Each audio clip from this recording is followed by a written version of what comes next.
every time I talk about innovation, I like for the audience to leave with this understanding, profound understanding that for innovation to succeed, you have to start small and then try, and you'll fail at the end, and then there's the iterative process that is fundamental.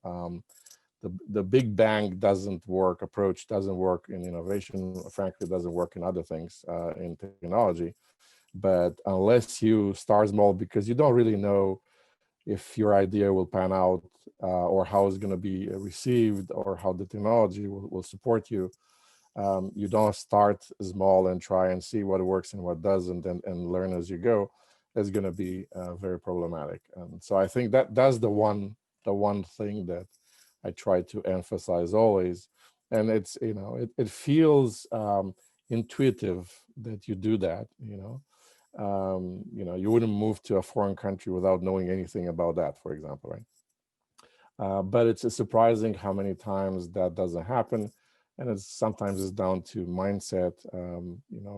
We in technology at least come after 40 years of waterfall technologies that basically you decided everything in the beginning, you implemented everything, and then you launched the big bang.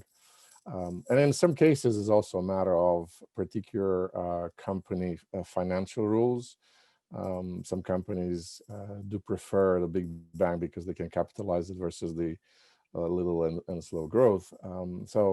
But fundamentally, it's about trying, learning, failing, learning what to learn out of the failures, and not getting discouraged.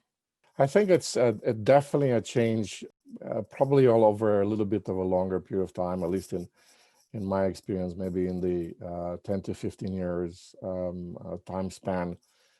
Fundamentally, I think the CIOs have become, and are perceived to have become correctly, from a functional leader of a secondary function to a business leader.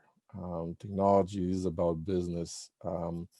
And so fundamentally, I think that's a big change. And therefore, the technology departments are becoming, not just a cost center, a must-have, unfortunately must-spend cost center, but into a, frankly, a profit or value-add center.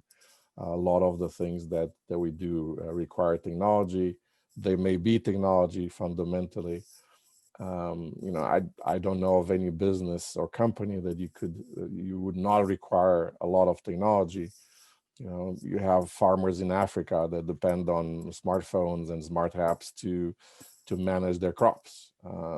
Think about that, and that's probably the role of technology has driven this change in perception and reality. But also, I think most of the folks in the new CIO kind of role have become their mindsets are as business leaders, not just a functional leaders.